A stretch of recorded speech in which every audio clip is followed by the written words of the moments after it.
Radhanpur highway 4 રસ્તા પર આવેલ કૈલાસ પ્લાઝા શોપિંગ સેન્ટરમાં લાગી આગ। મોટાભાગની દુકાનો આગના ભરડામાં આવી જતા બળી ખાખ।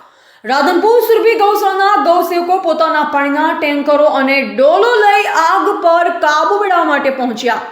રાધનપુર નગરપાલિકાનું ફાયર ફાઈટર આવતા બગડેલું હોય આગ પર કાબુ મેળવવામાં નિષ્ફળ રહ્યું। પાટણ નગરપાલિકાનું ફાયર ફાઈટર પહોંચ્યું, આગ ઉપર મેળવ્યો કાબુ।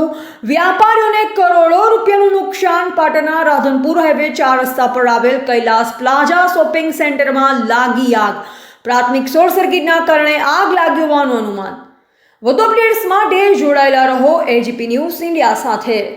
આગ લાગી હતી તો રાધનપુરનું ફાયર બંધ હતું, શું પરિસ્થિતિ હતી? એમાં ફાયર મેસેજ ઉપેન્દ્ર અમને ફાયર તમે લઈને આવ્યા? કાં છે? નગરપાલિકા અને ઓલું પાછળ કે રાત્રે સુરભી ગૌશાળાના લોકો ના હોત તો આગ ઘણી વિકરાળ બનોત।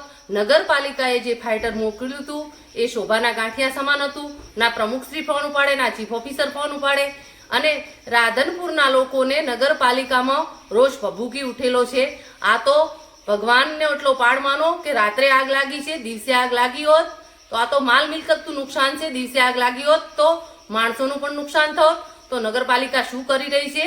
જો નગરપાલિકાથી આવા વિષયોમાં કામ ન થતું હોય તો નગરપાલિકા રાજીનામું ધરી દે, અને નહીતર આનો જવાબ નગરપાલિકાને આપવો પડશે।